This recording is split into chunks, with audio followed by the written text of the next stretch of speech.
Welcome to Everyday Ethics, everybody. Glad to be back after we missed yesterday because of the debate with Andrew Bernstein.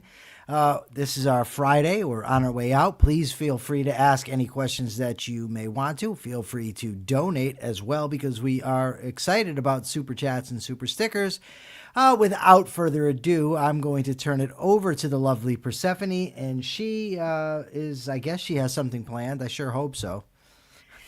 I do. I want to ask you a question which is specific to me.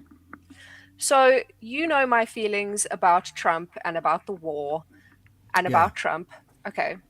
So, the White House TikTok page posts so many videos and they're all very propaganda-y.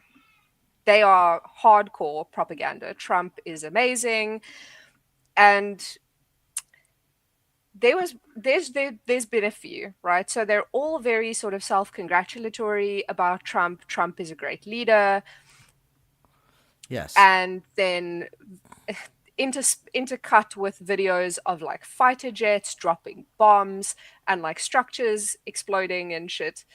And it's very clearly propaganda. Okay. Okay. Um I love these videos. I I really enjoy watching them. Number one, because I think whoever makes them is very clever.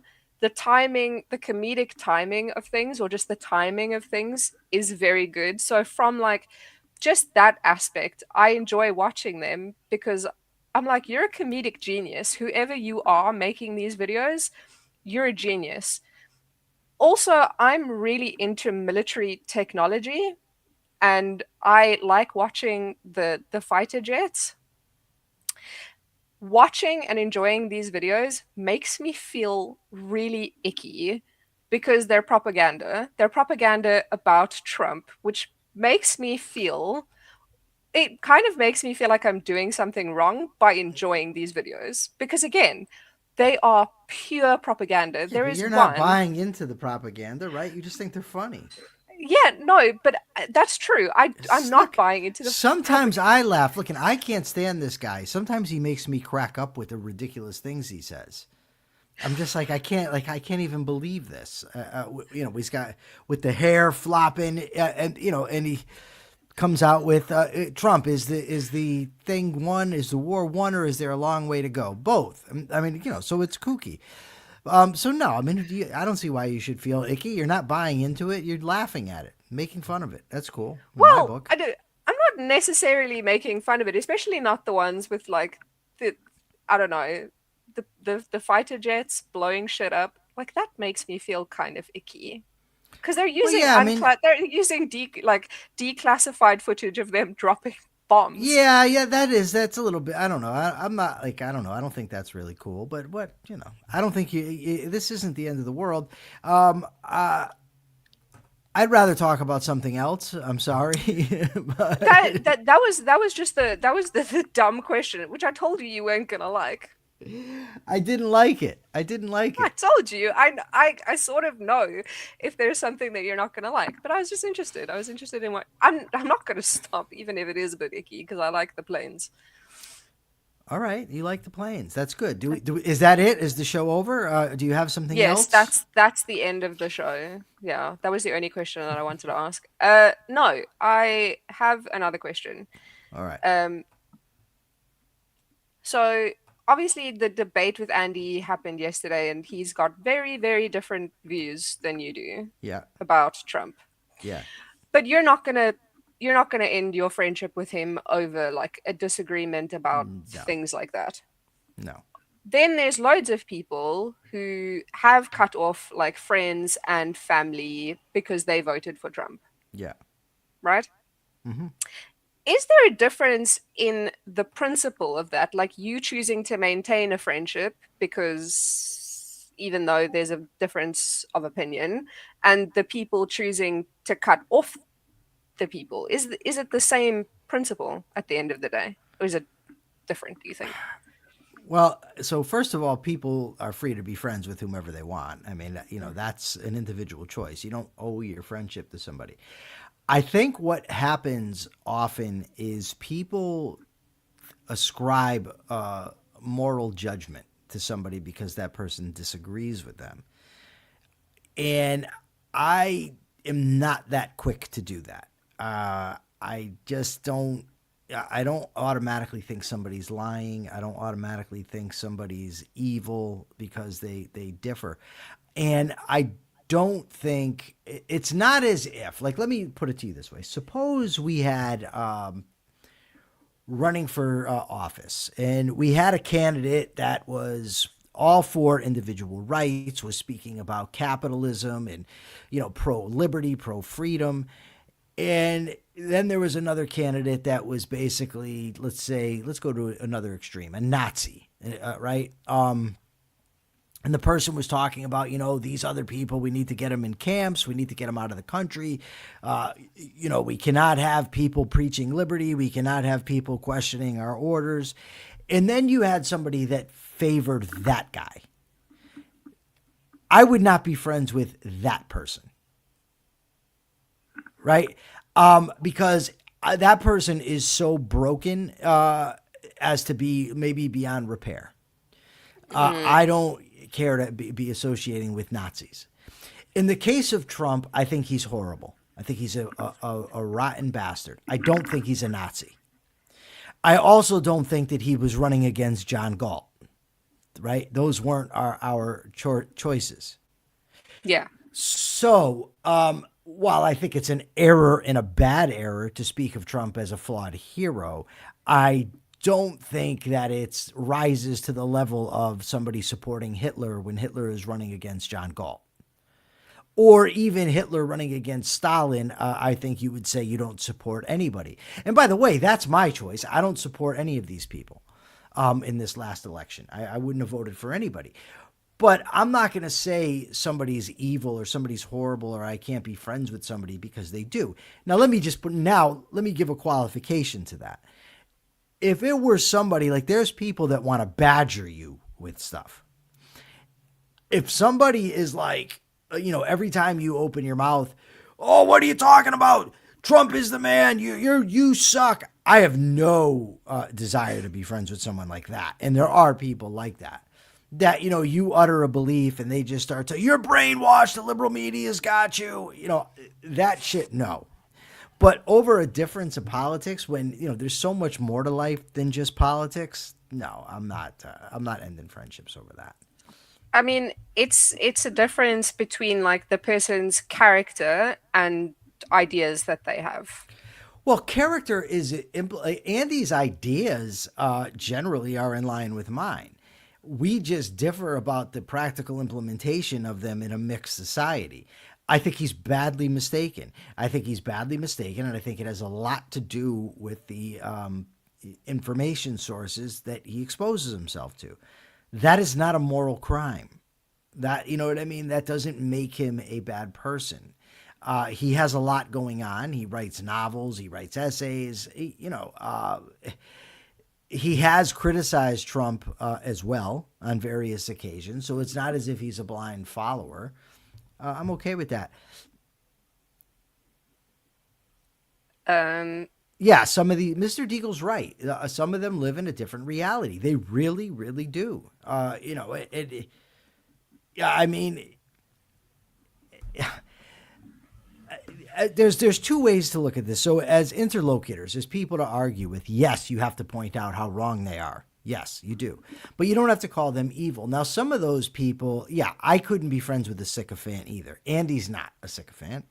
But there are people out there that just kiss Trump's ass nonstop. He's so wonderful. He's the greatest. He's the handsomest. He's got the, whatever. I'm not into that. So, no, I agree with Mr. Deagle on this one. More broadly, though, can we broaden the discussion out so we're not just talking about about Trump and Andy? I'd like to broaden this point about judging people morally. I think moral judgment is an absolute necessity. Why?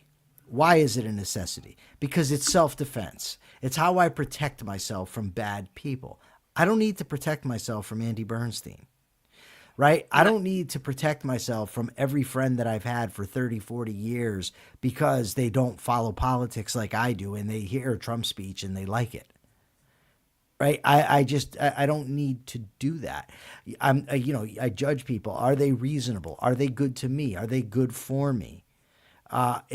Of course, my ideal standard is a perfectly rational person.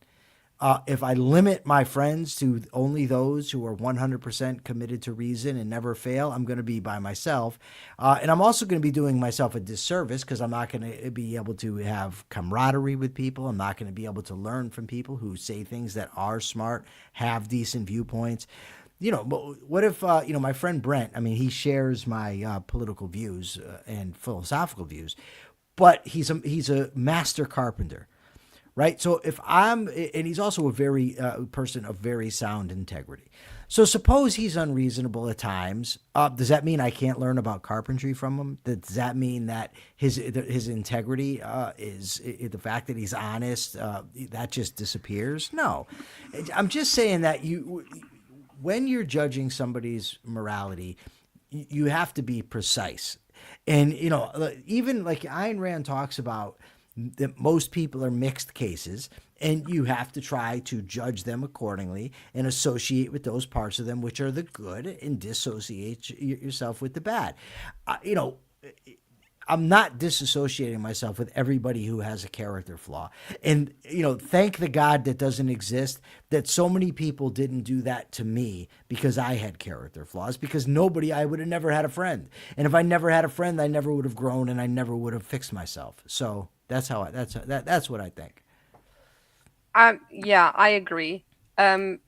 So I mean, you can choose who you associate with, who you are friends with. I have your permission?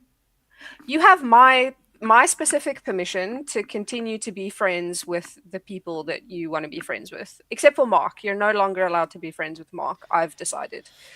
Well, that's Um, good because Mark sells me out a lot. I've decided. You know, Mark, he was supposed to be there on Friday, then he's got to go somewhere. I mean, there's always, oh, I've got an audition, or come on, dude. I mean, really. Terrible. Yeah, it is. It is. So a person can choose who they associate with, who they can be friends with.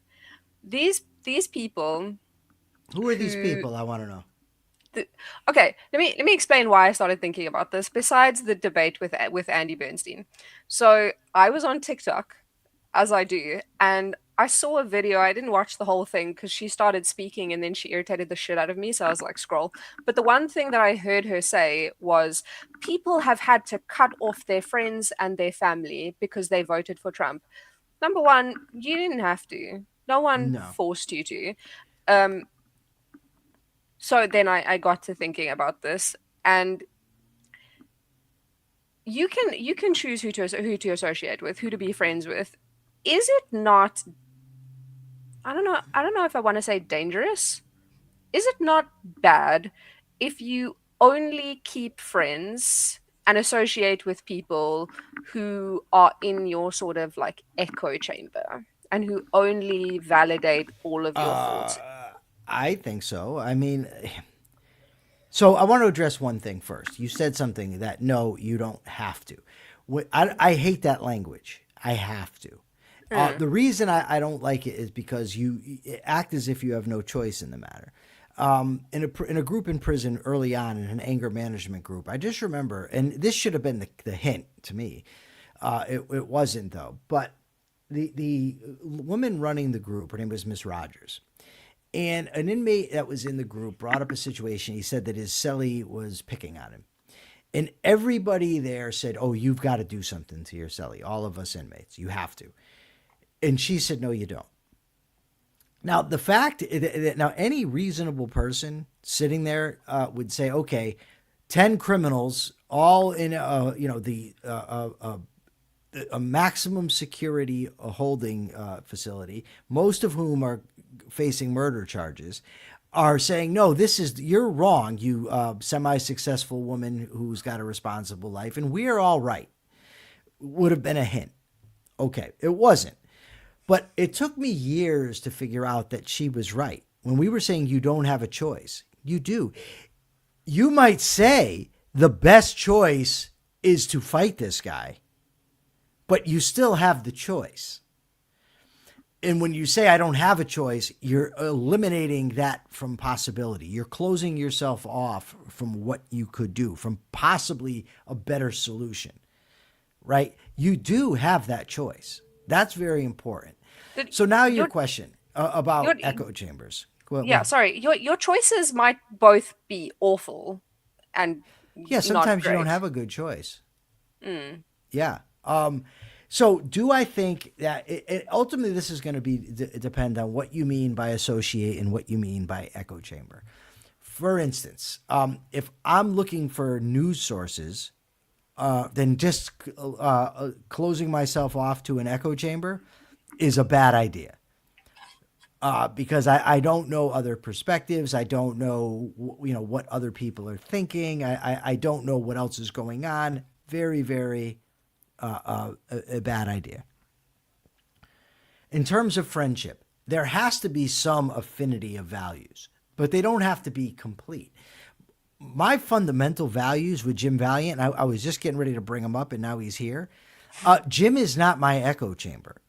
Mm-mm. Early on, when Jim and I first became friends, we were talking about something. I said, "Yeah, well, I'm not the guy that's just going to tell you, yeah, I agree when I don't." And he said to me, "Don't you dare."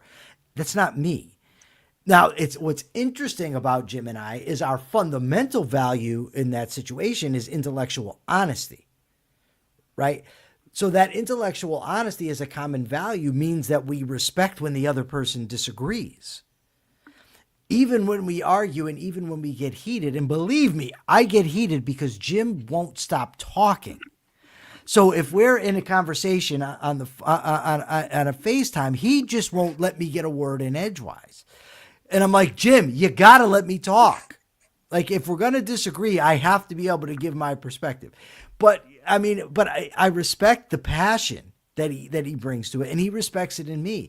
I don't want an echo chamber where we just sit there circle jerking each other about how wonderful and smart we are. Oh, that's a great idea. Oh my God, you're so smart. I'm so smart too. Yeah, you too. I don't need that shit in my life. But even if they're not, like they're talking about, objectivists, I have friends that are religious. We deal with each other according to the values that we share. And they're decent human beings. So, no, I don't think it's a good idea to seal yourself off from the world because you're going to get a distorted view of what's going on anyway. Yeah. So, go ahead. You can Hmm. talk now. I'm not Thank Jim. you. I'm not going to bogart the whole conversation. It's I don't know. It's just interesting to me. You can choose who you are friends with, but doing that is bad and dangerous. Doing it depends on what your standards are and what your ways are. Your ultimate guide should ultimately, are they in your interest to be friends with? And if you're Yeah. cutting off somebody because of who they voted for, assuming this person has other values to give, and it's just based on that, that's silly in my view. I mean, it's counterproductive to your own interest. Yeah, but there's an aspect to it of sort of like identity politics, of virtue signaling, of I can't associate with this person because then my tribe will dislike me. There's an aspect of that as well to people who cut off people who voted for Trump or who voted for Biden or whatever. Yeah, ultimately, like I'm not the guy like I don't care. Like Diana told me, you're gonna lose friends. Hey, I don't give a fuck. If you're not gonna be my friend because I share my honest opinion, then I don't need your friendship. Like my views, all of them. If I'm willing to take a view, it's well thought out. Does it mean I'm necessarily right? Of course not. But I'm not lying. I'm not, evading information. I'm not predetermining my conclusions. I'm looking to get to the truth. If I'm mistaken, I'm mistaken. I can deal with that. But if you're not going to be my friend because I state what my logical conclusion is, then you're not my friend anyway. And if that happens, tough. I mean, whatever. I mean, sometimes it sucks. I'm not like, Oh, well, that's great when that happens. No, it can suck really bad. But you know what sucks even worse? Selling myself out to pretend to have a viewpoint that I don't. Yeah, I can't do it. I can't do it. Um, it's just coming back to the I have to. My dad always used to tell me that there's only two things that you ever have to do, and it's breathe and die. It's the only two things that you have to do. Well, the one actually excludes the other. You actually don't have to breathe. So if you hold your breath until you pass out, you will start breathing again automatically. Oh, I don't want to get into the whole suicide thing. Let's just move Wait, on. who brought up suicide? Well, You're because not you talking. don't have to breathe. You could stop breathing. Yeah, but then you'd be dead. Exactly. So you don't have to breathe. Okay. If you want to I live, you have to breathe. But if you want to uh, live, you don't have to die. I mean, eventually you do, but that I don't like that either. Like sometimes I'm driving and I look out at the road and I see all the cars lined up on both sides of the highway and I say, "Wow, every single one of these people is going to die." and you don't like that? No, I don't. I also Why? don't I don't know. I don't like the idea of not being here. I like it here. I don't know. I don't want to die. I enjoy life. I want to be here. Yeah, I enjoy life too. I just don't particularly care. If I died tomorrow, it's like if I'm like, oh, I could die tomorrow, I don't really care because I'd be dead. Well, you wouldn't know and you wouldn't care then, but I'm living now, so I can care. Yeah, but Also, what I mean is I don't even care now. If yeah. I knew I was gonna die tomorrow, I'd be like, okay, bye. All right, that's just sick. So, anyways, we're gonna get back to. I watch an old show, like we are watching, Twilight Zone, and it occurs to me frequently that all of the people in this episode are dead now. Like the little kids are like 90. Or oh no, I guess 75. They're in their late 70s, early 80s, right? So I don't know. I don't know Yeah. how I got on this, but nonetheless, I don't like the idea of dying. But I did have a friend one time. There was one guy. My friend was doing a life sentence, and this other guy that was doing a life sentence had a heart attack, and they resuscitated him. And my buddy that was doing the life sentence said, "If that happened to me and they brought me back, I might be pissed off about it." Oh, I'm saving a life sentence. Yeah, I don't know. I don't care that much. I enjoy life. I like my life. I just don't really care. Well, your life is so good now that I'm in it.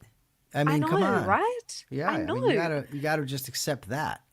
My phone just goes off like 25 times while I'm in meetings, and I'm like, that's Mike sending So me in 7 preparing, million so let me articles. tell you what happened. So in preparing for the debate with Andy, so I've got my text message messenger, I've got Facebook Messenger, and I store things in both places. What I mean is, I store articles there, I store information. If I'm constructing an argument, I store it there. But I didn't want to put all this stuff in my text messages because I knew I had to work in the morning, and that's where I put my report stuff and a lot of stuff like that. So, I thought that it would confuse me. And in my Facebook Messenger, I had all the unorganized, the raw data that I was operating out of. And so I didn't want to store it there because if I did, I was afraid I was going to get confused. So I wanted to put it in a logical sequence so that I could access it quickly during the debate. So I woke up at 3 in the morning and I couldn't sleep. So I said, well, I might as well do this now. But Diana was asleep, and I said, "Well, I don't want to do that because then that thing's going to be buzzing, and I'm right here. I'm gonna have to keep listening to it, and it's going to maybe wake her up." So I said, "Okay, I'm going to send all this stuff to my friend Carlos. That's where I'm going to store it on my Facebook." So there was a lot of stuff, maybe 20 links. Who knows? I'm sending him, and he said he looked, and he's like, "What the hell's wrong with this guy?" But it's funny because one time I did that to him. I was sending stuff over there, and he sends me a thing. He says, "Thank you, buddy." I said, "What? What do you mean thank? What are you thanking me for?" He said, "Oh, I asked you for this information a while back. I thought you were sending it to me." Also, have you never heard of like Google Docs for like storing information? I listen. Yeah, I've heard of it. I'm not very. Tech savvy. Yeah, I try this and then I can't get it. I need to be able to access this stuff quick, and there was a lot of stuff. I would care if you died, by the way. Well, I I don't would. care if you die too. Thank you. Thank you. Yeah, the world would not be the same without you. I mean that's literally true, though. I mean, Greg is a logician. I mean, so Greg knows that literally anybody on the planet dies, the world is not the same. Literally. Sometimes when you say things, I want to roll my eyes. Why? It's Yeah, true. it is true, but like also,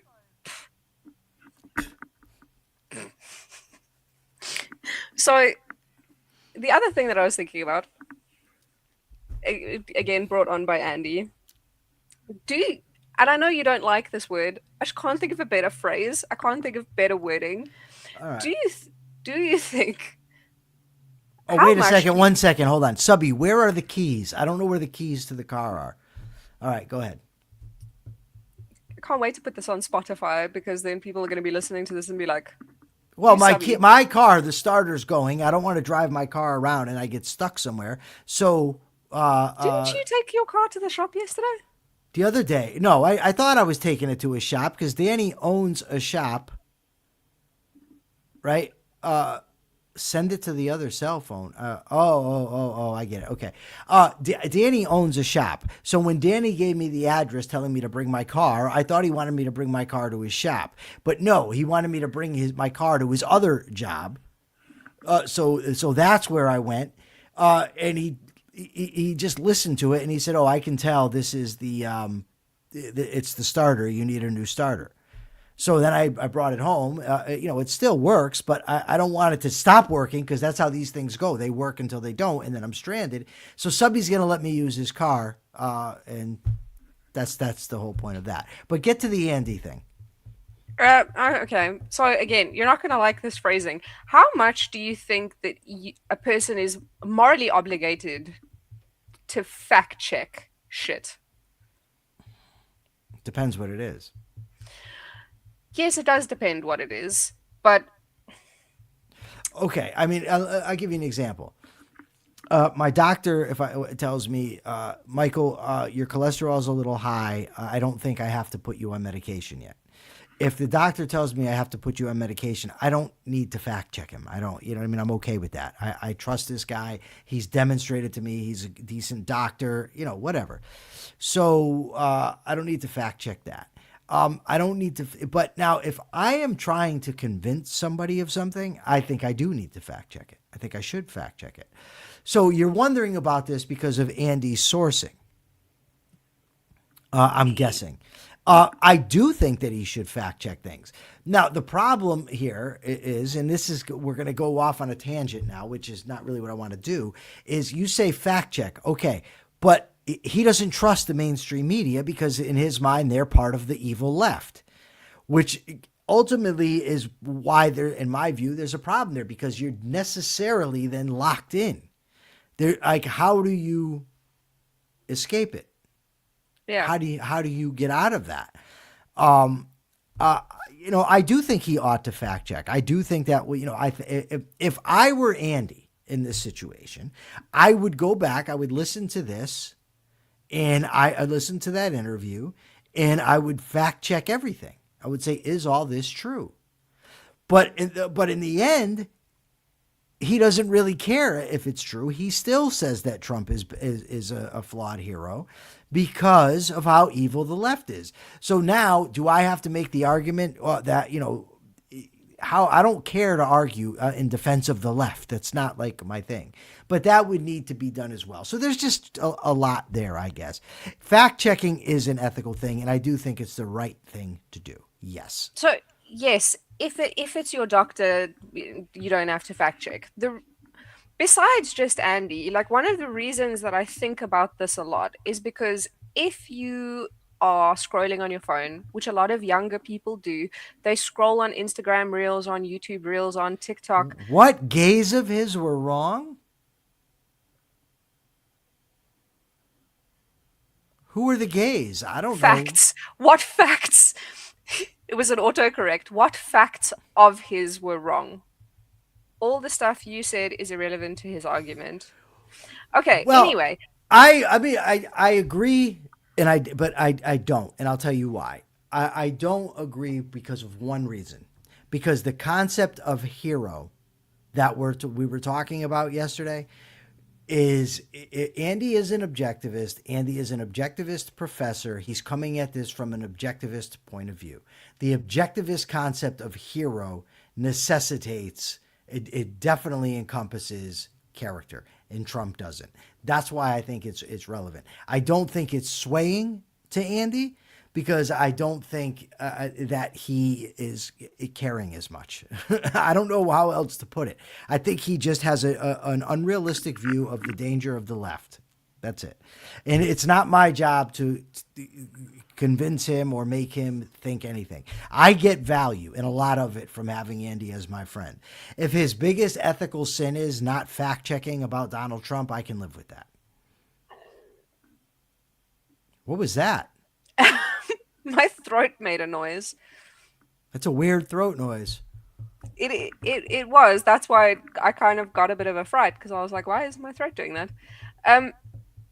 So yeah, obviously you don't have to fact check your doctor, but people who are watching like reels or they're watching TikTok videos and they're absorbing. Yes. I listen. If you're gonna pass shit on to me as truth, fact check it. Don't tell me that something like I don't do that. I don't just send shit out and say, "Oh, here, check this out." I fact check. So that's it. This is what I mean. Do you think that you're morally morally obligated to I think fact it's the check ethical before thing to do. I think it's unethical to pass off misinformation. to share or act on? Yes. Now, the problem you're going to get into is should the person know better? Can they know better?